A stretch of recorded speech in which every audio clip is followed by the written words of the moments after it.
Lunch பாக்ஸுக்கு சிம்பிளாக ஏதாவது செஞ்சு முடிச்சிடலான்னு என்னடா வேணும் உனக்கு சாப்பிட அப்படின்னு கேட்டால் எங்கள் வீட்டு வாண்டு கிரில் சிக்கனும் பொட்டேட்டோ வெஜ்ஜஸும் பண்ணித்தாங்கம்மான்னு கேட்டான். ஆனால் பார்த்தா சிக்கன் இல்லை. சரிடா வேறு ஏதாவது எக் ஃப்ரைட் ரைஸ் மாதிரி பண்ணி தரட்டா அப்படின்னு கேட்டால் அதெல்லாம் வேணாம்மா, நீங்கள் வேணா எனக்கு பேன் கேக் பண்ணி கொடுங்க, பேன் கேக்கும் பொட்டேட்டோ வெஜ்ஜஸும் பண்ணி கொடுங்க அப்படின்னா. இதனடா கொடூரமான காம்பினேஷனாக இருக்கே அப்படின்னு கேட்டால்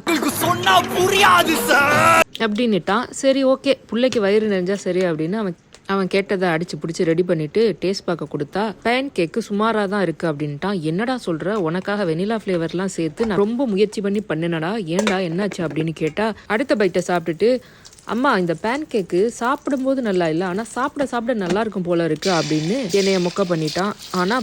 ஆனால் பொட்டேட்டோ வெஜ்ஜஸ் மட்டும் டாப் நாச்மா அப்படின்னு செஃப் தாமு மாதிரி சொல்லிட்டு ரொம்ப என்ஜாய் பண்ணி சாப்பிட்டுட்டு இருந்தான். பேன் கேக்கை அப்படியே எம்டியாக கொடுக்காம நடுவில் பீனட் பட்டர் ஸ்டஃப் பண்ண மாதிரி பண்ணிவிட்டு அவனுக்கு சின்ன சின்ன பைட் சைஸில் கட் பண்ணி வச்சு நான் கொடுத்து அனுப்பியிருந்தேன். இன்றைக்கி எப்போதும் கொடுத்து வர லஞ்ச் பாக்ஸை விட சின்னதாவது வாங்கிட்டேன் அப்படின்னு அவருக்கு ஒரே கவலை. எப்படி என்னோட பொட்டேட்டோ வெஜ்ஜஸ் எல்லாத்தையும் நீங்கள் இதில் அடைச்சி தருவீங்க, ரொம்ப குட்டியாக இருக்குது அப்படின்னு புலம்பிகிட்டே எடுத்துகிட்டு போனார்.